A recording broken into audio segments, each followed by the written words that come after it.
everybody. Welcome to Bayou Bets. It is Thursday. A lot going on today. Thursday, December the 7th, 2023. I'm Jim Derry along with Thomas Casale. We've got a whole lot to talk about. Before we get to it, we'll tell you that Caesars Sportsbook is the official odds partner of bet.NOLA.com. And we remind you, as always, we hope if you haven't done it yet, we don't know what you're waiting for. Subscribe to the Bayou Bets YouTube channel. You can always find out when we are going live. We're going to have a weird schedule coming up over the course of the next few weeks. So you want to subscribe to that YouTube channel and know when we're going live. Thomas, what's going on this afternoon? Not too much, Jim. It's like we said, coming up here, it's now or never for the Saints. So we'll see how things go this weekend. No doubt about it. We'll tell you what our topics are. You know what? The Saints don't deserve to be first anymore. So we're gonna start off with at least a winner for now. The Pelicans are meeting up with the Lakers tonight in the semifinals of the NBA's in-season tournament. Chance to go to the championship game. The Pels are slight underdogs tonight. We'll see. We'll talk about them first. Then we're going to get into the Saints. Saints are they're more than a must-win situation, in my opinion. And we'll get to that. I think if they don't win this week, heads are going to roll. We're going to get to that in a little bit. And then also, Jaden Daniels, is he a cinch now for the cinch for the Heisman now that he's won the AP Player of the Year? We'll also talk a little bit more about the college football playoffs before we get to big bucks and our turkey of the week, who is going to wear the moniker of giblets for the next 7 days. We'll find out in just a little bit. All right, let's get to the Pelicans and talk about it. Tom, I think this is an interesting matchup, and it's kind of a gauge on what we might see for the Pelicans the rest of the way. They've been improving. It seems like ever since, we kind of made fun of Zion for that rest game he took a week and a half or so ago. The Pelicans have been playing pretty good basketball, and to win in Sacramento and now to beat the Kings 3 times this season, having won the series, no matter what happens, that game counts. They've won the series now with Sacramento. It's a big deal, and they're 12-10 now. Yeah, and, when Zion's healthy, the Pelicans are a pretty good basketball team. It's just, can he stay healthy throughout the season? Obviously, when you lose him, it's tough. So when you watch them, they're an exciting team. They're fun to watch. I watched the game against the Kings. That was a great game, entertaining game. I know fans are loving the in-season tournament. There's not quite as much defense being played sometimes, right. So scores are up, and it's funny because the NFL wants scoring, and every game I watch is 6-3. So the NBA's got the scoring, and it's been fun. It's been fun for the fans. NBA is not my number one sport, Jim. I'm more of a college basketball guy, but I've been watching the in-season tournament, and I've enjoyed it. And to your point, I think they were talking about the Bucks are playing. Who are the Bucks playing? Oh, good Lord, brain cramp. They're playing the Pacers. Bucks and Pacers tonight. I think they have a record over-under for a regular season game at something like 257 or something absurd like that. So they're definitely not expecting a lot of defense to be played. That's just the NBA that we have today. But I think the Pelicans-Lakers will be a little bit different. The Pelicans can play some high-scoring games, but they also have found ways at times to play defense. And I actually like the defense they've been playing as of late, and I like the rotations that Willie Green's been putting in there.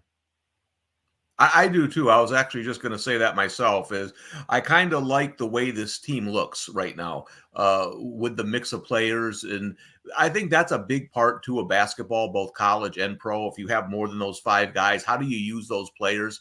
And right now, the Pelicans are doing a good job of it. It's going to be interesting, even beyond the in-season tournament, if these guys can stay healthy, to see what they can do in the Western Conference. No doubt about it. We are going to get the Saints in a little bit. I know a lot of you came in probably wondering why we leading off with the Pelicans, but we decided we wanted to lead off with a winner, and the Pelicans are winning right now. The Saints are not. We are going to get to the Saints probably in about 4 or 5 minutes, along with some talk more about the college football playoffs, and we'll give you our best bets of the week and our big buck segments coming up.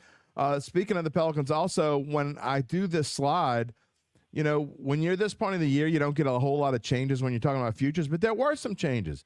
The Pelicans' numbers, their odds have dropped. They were plus 6,000 to win the NBA title on Monday, and actually that's what they've been for like the last couple of weeks.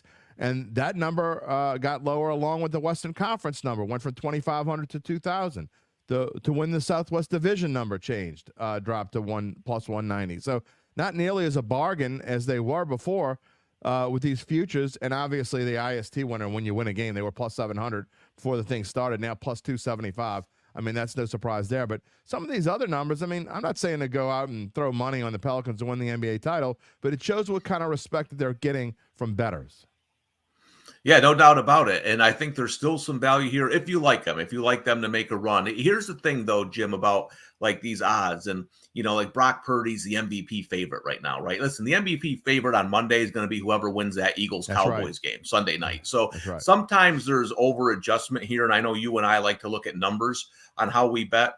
If they win this in-season tournament, you're going to see an over adjustment on the Pelicans in their futures market. So just keep an eye on that. If you like this team and you don't bet them now, don't bet them a week after the in-season tournament if they end up winning it. Wait a while, because those numbers, they'll balance back out again. We always talk about value on this show.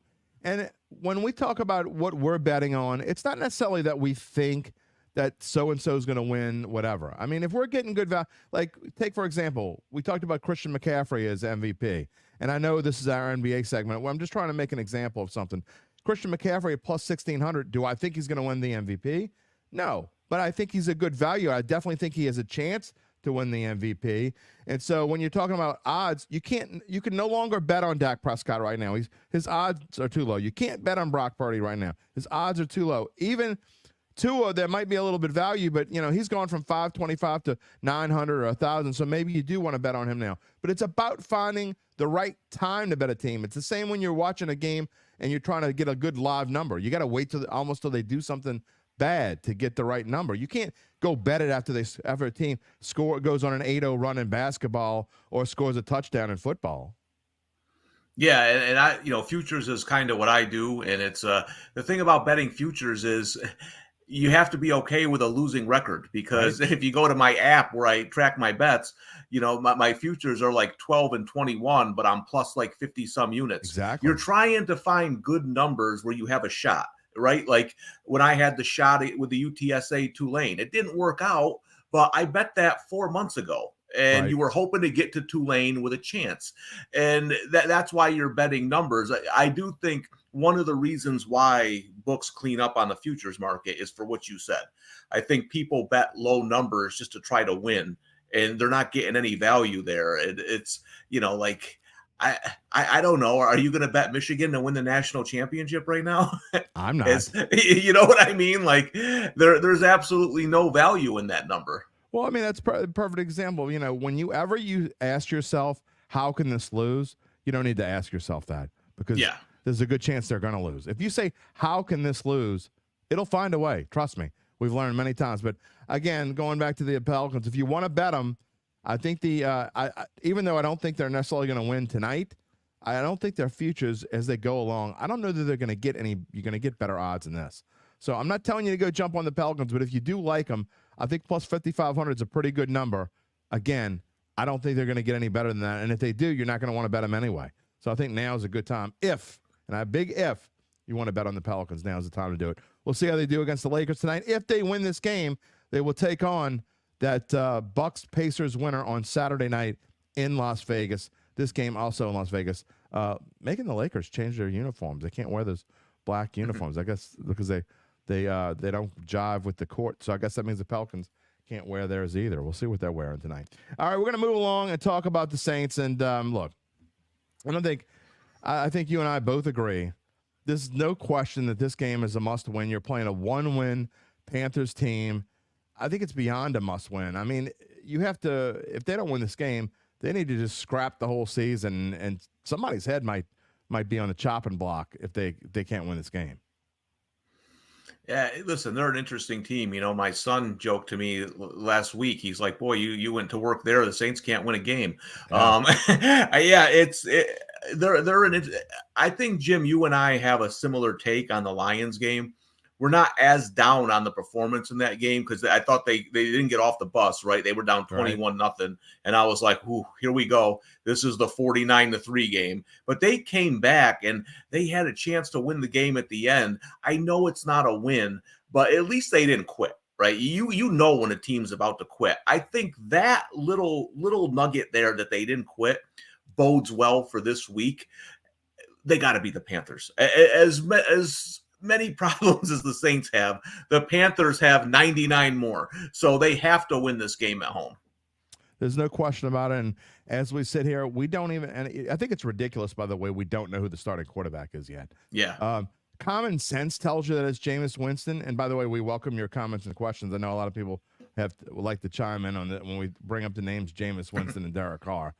But, common sense tells you it not only should be Jameis Winston, but would be Jameis Winston, because Derek Carr is in concussion protocol for the third time this season. The fact that it's taken this long for them to name a starting quarterback is absurd to me and says a lot about this franchise. I don't think there's any realistic, decent franchise in the NFL that would start Derek Carr this week. None. No, I just assume he's not playing. I mean, but we can't assume that, though. I was just going to say, I assumed that earlier this year, and they trotted him out there when he could barely throw a football. So I'm just saying, based on everything that we saw, I would assume. But you like you said, you don't know because they haven't named a starter yet. Listen, I'd like to ask you this, Jim, because obviously I don't live in New Orleans, so I don't get to see some of the local TV that you get to see. And you had mentioned something in a production meeting about having had watched something. What is, not the fans, what's like the media analyst take on the Saints right now down in New Orleans? It's funny because, and I brought this up earlier in the week, I think I talked about it on Datitude, but it's kind of the first time that the local media has begun to turn on this coaching staff. They finally asked him some tough questions in the post-game press conference that he didn't like this past Sunday. And it's really the first time that I think he got, I don't want to say angry because I don't know that this guy gets angry. I mean, he's the kind of guy, his kid could steal a car, go out and wreck it into a light post and go, don't do that. We don't do that. I really think that's what kind of guy, which is fine in real life, but in the coaching world, that doesn't work. And so I think that the media is finally starting to turn on him a little bit, and he's starting to feel it. And I think this whole staff is beginning to really feel the pressure. They could talk about not caring what people outside of the building say and that they don't pay attention to, but at some point, you're just lying. You have to pay attention. Unless you just don't turn on a radio or a television, which isn't logical or reasonable, you hear it somewhere. And so I think that they're finally starting to realize where they are right now. And as we were talking about earlier, I know we come on every week and the fans are probably sick of hearing it where we say, well, the Saints are still in position. The Saints can do this. Well, it's almost Christmas now. And as you pointed out in our production meeting, listen, if the Saints lose and the Falcons win, say goodnight. It's over. It's all over. Yeah, there's no doubt about it.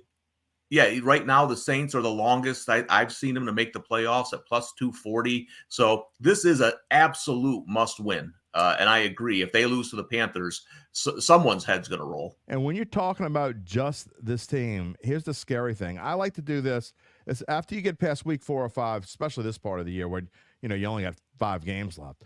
But here's my judgment of a team. Here's how I tell how good of a team is. More times than not, it's true. Now, it's not going to show up in the records, but if you add up the two numbers of rankings, and here you see the Saints offensive ranking 11, defensive ranking 15, obviously you get to 26. Panthers aren't that much worse. It's because their offense has been so bad. Mm-hmm. But 37 in the grand scheme of things, that's below average. But the highest number you can have obviously is 64 because you add 32 up, and the lowest number you can have is 2. So 37 is not that far below average, and really it goes to show that this team is just simply underachieved. That's where they are, and they're going to fight to the very end to win because they don't have a draft pick. They're giving their draft pick to the Bears, so they have no reason to lose. They're going to win. They're going to try to win. Yeah, and the thing about the Panthers is, listen, the offense has been horrible. There's no doubt about that. But their defense, they have some players on defense that have kept them in games sometimes this year. It's hard to play defense. Look, call the Jets. Ask them how easy it is to play defense when your offense never gets a first down, right? Yeah. The Saints had some of that last year when they had injuries at quarterback. So their defense can play a little bit, and that's why I would like to see the Saints jump on this team early and get them out of there. Don't let them hang 100%. Around. And you know what I mean? It'll be an interesting game because the Saints have been, I think, one of the hardest teams to predict this year. As you mentioned before, earlier today, Jim, they have been a favorite of the sharp better this year. The sharps have been on the Saints a lot this year. And this week, it looks like they're going off them to the Panthers, but they've been a hard team to predict. But this could go either way. It could go easy win, they still got a shot, or it could start getting really ugly. Started to get a little ugly in the Dome. You were there, Jim, last Sunday. I agree wholeheartedly that they need to start fast. I think that's a big, which is even more of a reason to start Winston over Derek Carr, because we've seen him coming off of concussions this year, just in this season. He's been slow to start, and the Tampa Bay game never got started at all. So another reason to start Jameis Winston. And Ronald, you're absolutely right. I don't know. We don't always agree, but Dennis Allen would roll out Carr out on the field in a wheelchair. I don't get it. Is it just because he doesn't want to have a quarterback controversy? Maybe that's it. Is it because I don't know what else it could be, but for some unknown reason, he just does not want to put Jameis Winston out there. And you know what? Season's on the line now. I just think beyond the game part of the things, you're talking about you can ruin a guy's life. You know, you put a guy out there with 3 concussions in 1 year, going into concussion protocol 3 times this year. You get another one. I mean, I'm talking about we're in the Steve Young territory now. Yeah, that's a good point too that we haven't brought up, is that this is a different time now. You get too many concussions, you're not playing anymore. So I guess I wouldn't be surprised, but I can't see him playing if it was me this week. I think it's Winston. I think it's Taysom Hill getting some reps in there. That's the way I think it's going to go, but who knows? I've learned to with this team not to say what makes sense and what doesn't make sense. So I've learned. I mean, I learned my lesson. I said there was no way Derek Carr was playing against Tampa Bay. I was proved wrong. I was also proved that I should have been right, but I wasn't. And so I've learned not to say Derek Carr's not starting this week, because I really don't know with this team. I really don't. I know that from everything I heard from yesterday, they're throwing him out there in practice as much as they can. You would just hope the doctors step in and say, whoa, whoa, whoa. But I would have thought they would have done that already. So yeah, I don't know what's going on. But you would hope the doctors step in and say, dude, you ain't playing. They protect him from himself, because Dennis Allen's not going to do it. We've learned that. We'll talk more about that on Datitude tomorrow morning. Larry Holder, The Athletic, is going to be with me 10 o'clock a.m. on all these same stations, and then wherever you find your podcast. We'll be talking about that in the morning. I do want to talk, before we move on, about the big week in the NFL, Week 14. I guess they're all big when you talk about it when you get to this point. But to me, when you got 2 big marquee matchups like we have on the right side of our screen down here, and Tom, you're a Dallas Cowboys fan. You've been following the Cowboys for a long time. To me, all the things that they've said about Dak and Mike McCarthy, and all those can kind of be forgotten about a little bit if they can win this game against Philadelphia this weekend, because they get themselves back into the NFC East title race if they can win this game. Yeah, this is going to be a good game. You know, as the year was going on, I thought the Eagles would win at home, and I thought the Cowboys would get them in the rematch. I will say this. I think the line's a little bit inflated based on what we saw last week with the Eagles. You know, the 3.5, that's, geez, you know, it's, I think these are minus 120, though. I don't think it's going to stay there. I think it's going to get to 3. And, you know, I think these are 2 even teams. Dallas obviously has the advantage. Listen, the Eagles got beat up pretty bad last week. It'll be interesting to see how they come back this week, because the 49ers are probably more physical than the Eagles, but the Eagles are probably more physical than Dallas up front. I think the problem with the Eagles, Jim, is this, and, you know, I talked to my son about it. He's a big Eagles fan. Not every team has to have a running back, but the way the Eagles play, they're trying to get by with these average running backs, and now they can't run the football. You know, they're not a drop back and throw the ball kind of team. I think that really hurts them. I don't know if they can just line up and power run against the Cowboys, and I think that's when the Cowboys pass rush takes over. I think it's a good game, but I think the Cowboys get them this time. You think DeAndre Swift's an average running back? I think he's just not used properly. Well, I don't think he's just the main, like, I think he's better when he's getting like 15 touches a game. And right now, they don't have another guy to go with him. That's, I like DeAndre Swift, but he's not going to be the guy who, like, the Eagles like to line up and just, they want to run right at you. They want to be more physical, and they don't really have a guy to do that with this year. And I think that's hurting them. And also, listen, we know Jalen Hurts isn't 100%, so he's not running as much. This is going to be a good, interesting game. I think it's really interesting because a couple of weeks ago, the Eagles had that number 1 seed locked up. They lose this game, and it gets one of these teams is probably going to Atlanta, Jim, in the playoffs. I can tell you who the San Francisco 49ers are rooting for, and it's not the team wearing green. I guarantee you the Niners are rooting for the Cowboys to win this game, because really for them to have the number 1 seed, even though the Niners beat the Eagles last week, I think because the Eagles' schedule, they've run through the gauntlet these past few weeks, and it finally starts to ease up for them after this week. So I think that's and the Cowboys is still tough. The Cowboys have a lot of tough games left, where the Eagles get the Giants twice. Yeah, I think built into this line, Thomas, is the fact that they have run this gauntlet and they're tired. The Eagles are. They're just tired. And they so are. I don't. If I had to play it, it's a good thing I don't have to play it. I don't think I could bet against Dallas here, but I would try to find some way to bet Dallas in a weird way.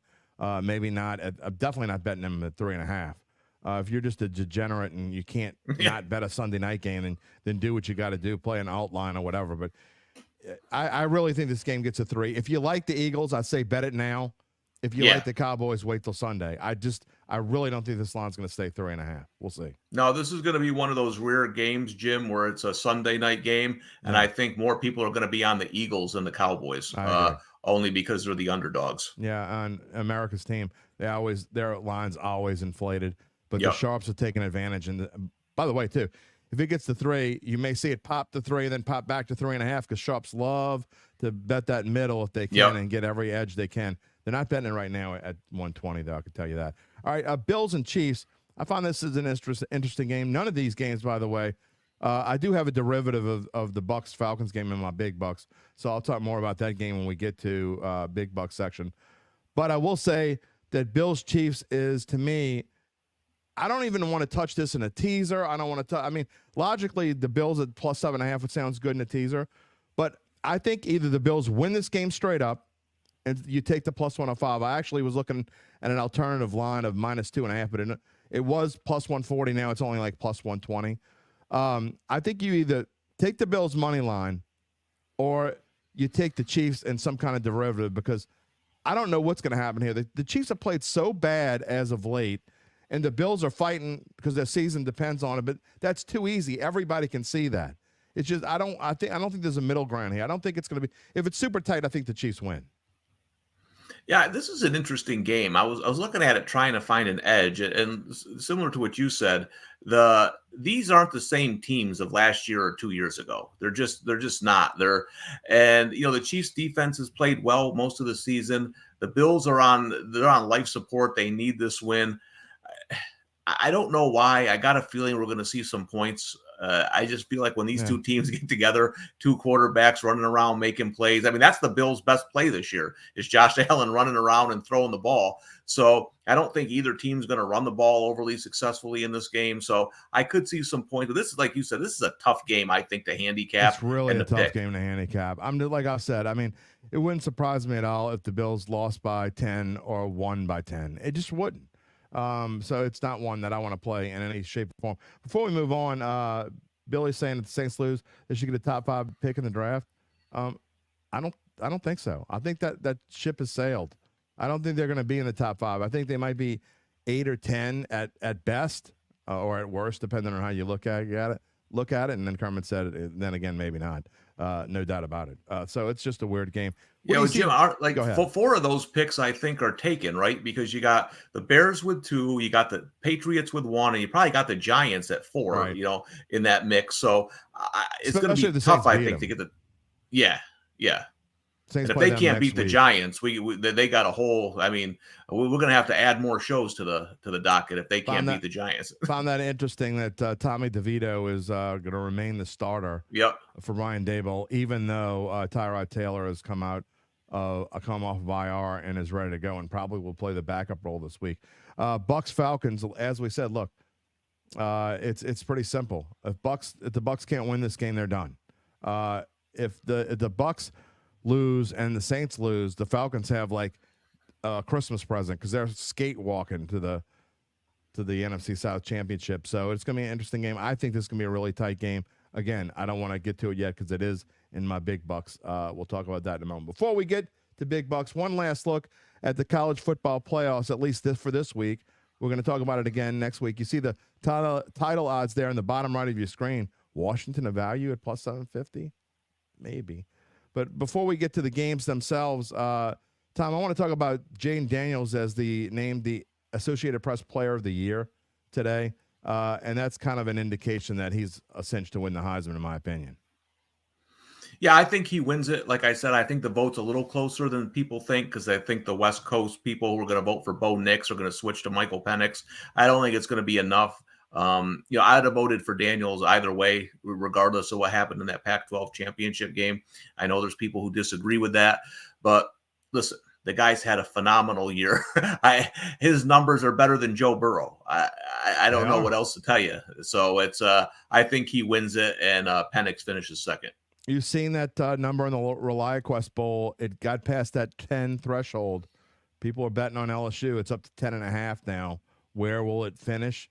You got to think if it passed the 10, it's going to get up to the 12 mark or so before January 1st. It's got a long way to go before we get to January 1st. And I don't see. And it sounds like everyone's playing, right, Jim? It sounds like everyone's playing as far as we are right now. I haven't heard anyone say they're not. And I would be surprised. Gabe and I talked about this the other day. I think we'd both be surprised if Jayden Daniels doesn't play in this game. I mean, just the kind of player he is. And then also, so kind of going back, Saints will lose by 3, of course. That's ridiculous. I mean, come on. Carr and Winston are what and what. They're the number. If they announce tomorrow that Carr's starting, that number doesn't change. So you may think that because you hate Derek Carr, and that's fine. If you hate Derek Carr, you hate Derek Carr. But the odds makers, the people who know what's going to happen or know better than the average Joe what's going to happen, they see little difference between Derek Carr and Jameis Winston. Even in his current state, they see little difference. So that's just what it is. All right, let's bring on our friends and get to the Big Bucks segment. Gabe and Spencer, and it's time to reveal that favorite time of the week when we tell you who was the best of the week, who was the worst. And before I get to it, I'm just going to warn you. It ain't pretty. We all suck. So there you go. I'm not going to call out anybody except say, sorry, Giblets. Giblets Henderson is indeed the turkey of the week. I don't know. It's multiple times. He had a rough one. He changed one of his picks at the last minute because he had a line change. That cost him. I would have been the turkey of the week if he didn't make that change, but he did.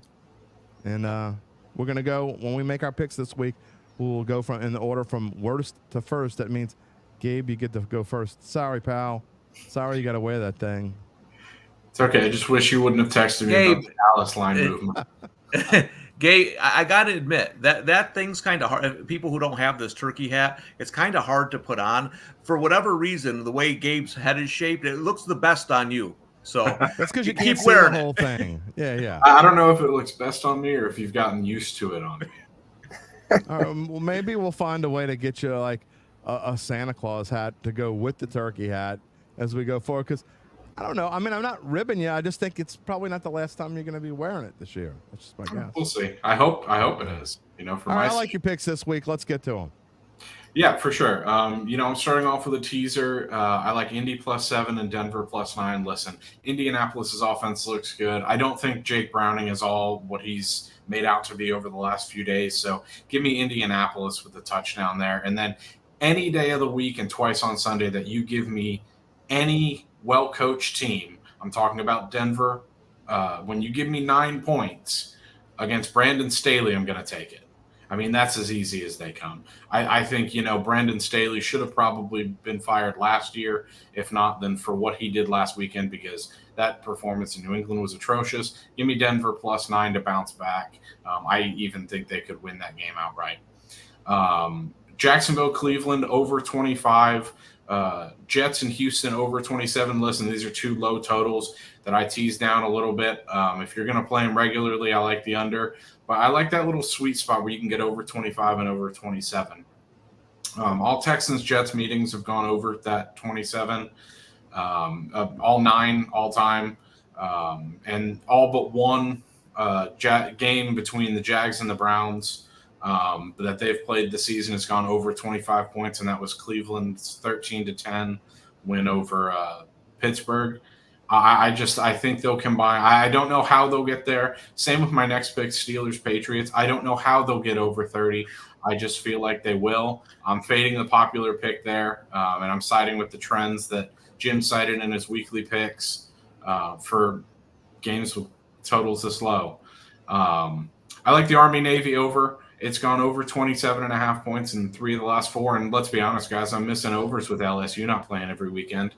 And then the game you guys talked about earlier, listen, there's not much between the Eagles and the Cowboys, but, this is a bounce back spot for Philly. I originally thought about taking them plus 3.5, but you know what? I thought might as well just take them outright at that point. I think they either get shellacked or I think they win a close one. And I'm going to trust the Eagles here in a get-right spot. They're battle-tested as hell.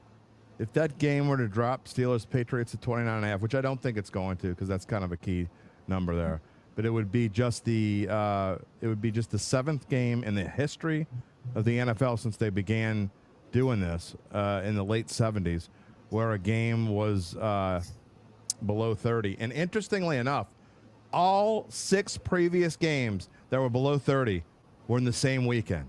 They had a monster ice storm in the northern part of the country, and I think it was the same week or a week after in 1993.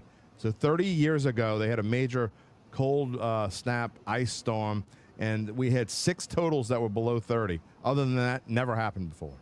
And by the way, Jacksonville has never played, and they will this week. They have never played in a game where the total was below 32 ever in their history. That's going to change this week as well. So some interesting numbers there. All right. Speaking of that Jaguars-Browns game, excuse me, the number has changed a few hours ago. Went from 30.5 to 31. And that changed my mind from it being just one of my best bets to my best bet. That number is key for me. 30.5, I didn't like it nearly as much. I did. It was going to be in my best bets either way, but it moves to my best bet at 31. Again, this has been as low as 30. It's been as high as 31.5. People just don't want to bet. But here's the thing. This game this week, I don't think Trevor Lawrence is going to play, A. And B, you're talking about a game with temperatures around 40 degrees, 80% chance of rain, and 30-mile-an-hour winds throughout the entire game. I honestly don't. I mean, nothing against Gabe's pick, but I don't know that they're going to score 20 points in this game. I think this is one of the 6 or 7 best bets of the entire year. I love this under there. And then my teaser this week, I talked about it earlier. I don't know if Tampa Bay is going to win this game, but I do think that they fight. Their season's on the line. And when you're talking about Baker Mayfield is a fighter, man, he's the guy that you just punch in the face. He falls to the ground. You do it like 5 times, and you're like, dude, stay down. And he won't stay down. He just comes getting back up. I don't think he's a good quarterback, but I think he's going to fight like hell, and that's enough for Atlanta. I think they keep it close. And then I agree 100% with what Gabe said about Denver.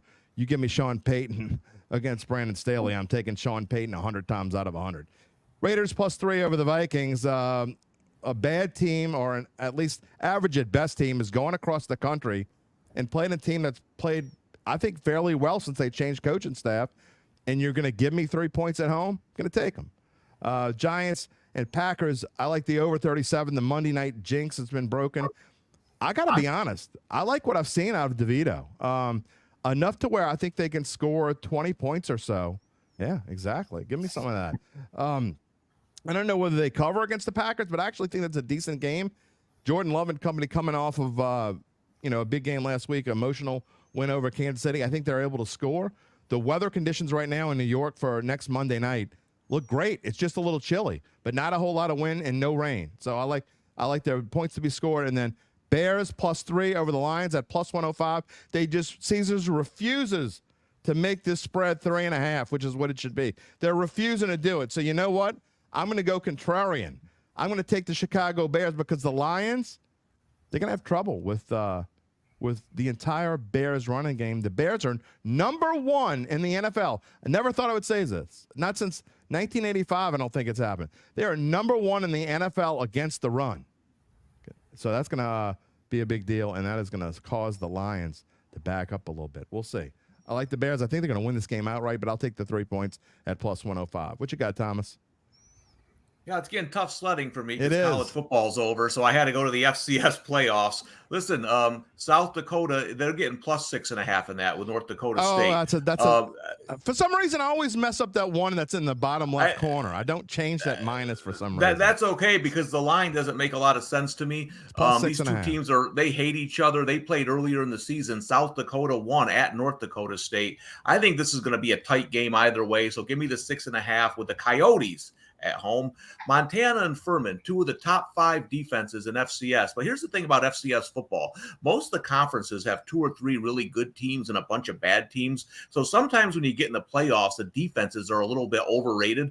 I think both these teams can score a little bit, so I think this number is a little low. I'm going over 44.5. Listen, they play Army-Navy. You tell me who the underdog is, and I take them every year. So give me Navy. Going to be a field goal game either way. Worst case scenario, I push.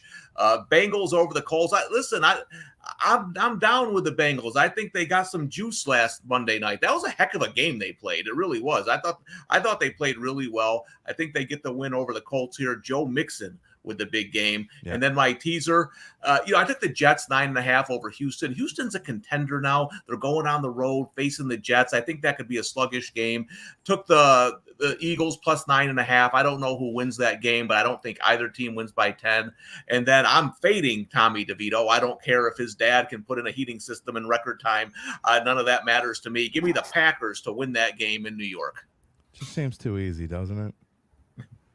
I mean, I'm going to keep fading Tommy DeVito until I can't fade him anymore. I'll go down with the ship on that one. Listen, if you lived in New York where I lived and you had my cousins, my Goomba cousins, trust me, you'd understand why. It's nothing against Tommy DeVito. I don't hate him. I hate my cousins.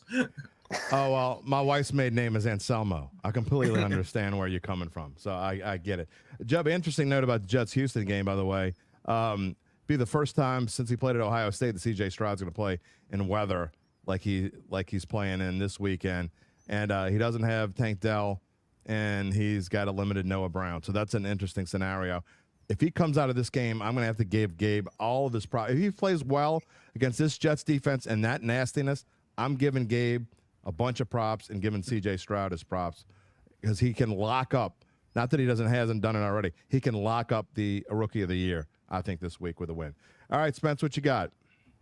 All right, yeah, so my best bet this week, the Rams plus 7.5 over the Ravens. I think people are giving the Ravens a little too much credit here. I know Lamar Jackson's been solid this year, but he hadn't been as good as I was thinking. Their offense still kind of stuck to where the Rams have been playing good. I'll ride the momentum there. I think they at least cover that. Maybe win outright, but I think for sure cover, so I'll take that as my top play. And I got a teaser here, the Bills.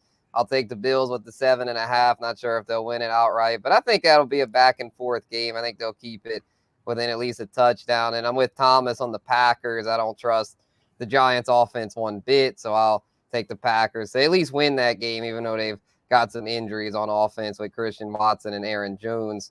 Bengals money line. I like the Bengals this week. I know Gabe wasn't too big on Jake Browning, but he impressed me on Monday night. He showed that in that offense, that's a solid offense. He's got weapons, and he's no Joe Burrow, but it's a system to where he can still thrive, where even though he's not a great QB, I think he'll be able to lead them to another win this week. Colts, I think, are kind of a fraud. They've won 4 straight. I see that coming to an end here. And I'm with Jim on the Raiders.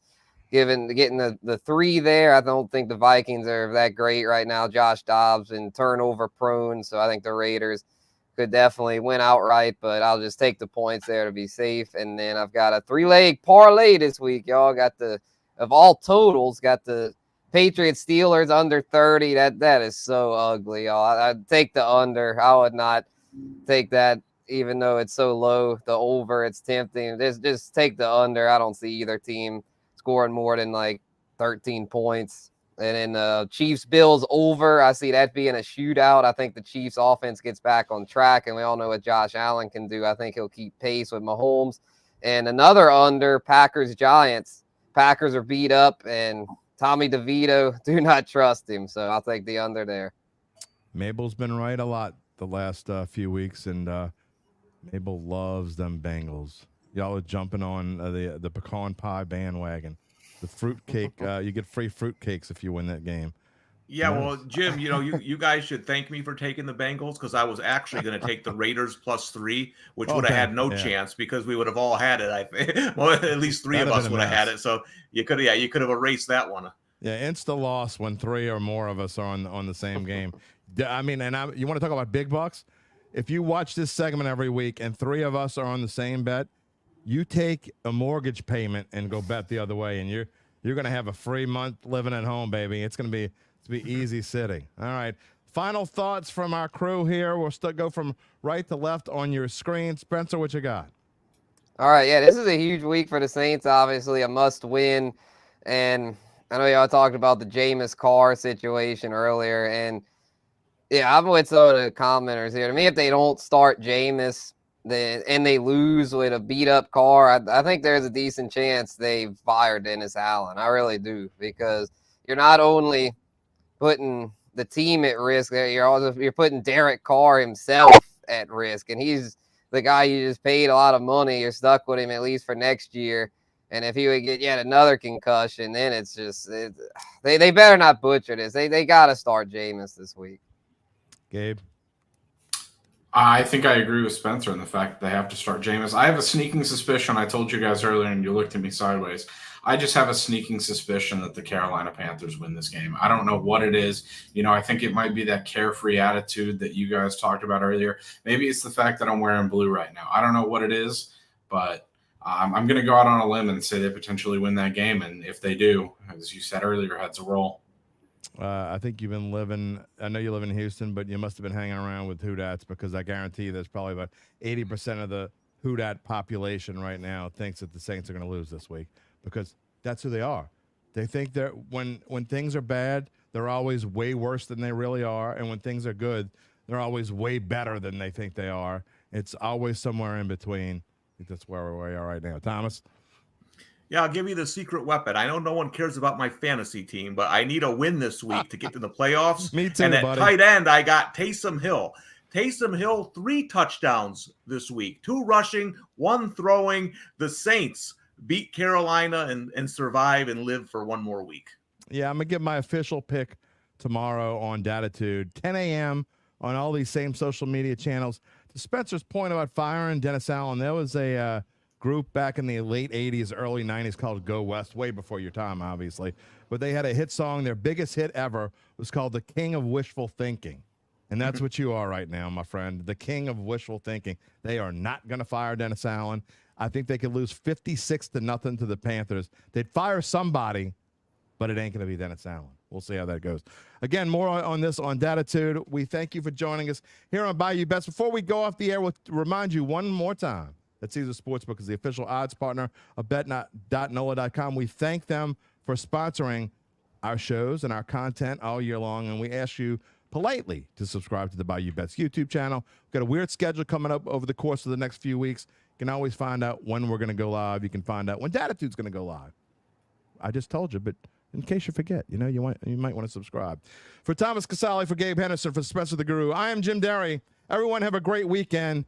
Hopefully we'll have a pleasant and fun show on Monday. See you then.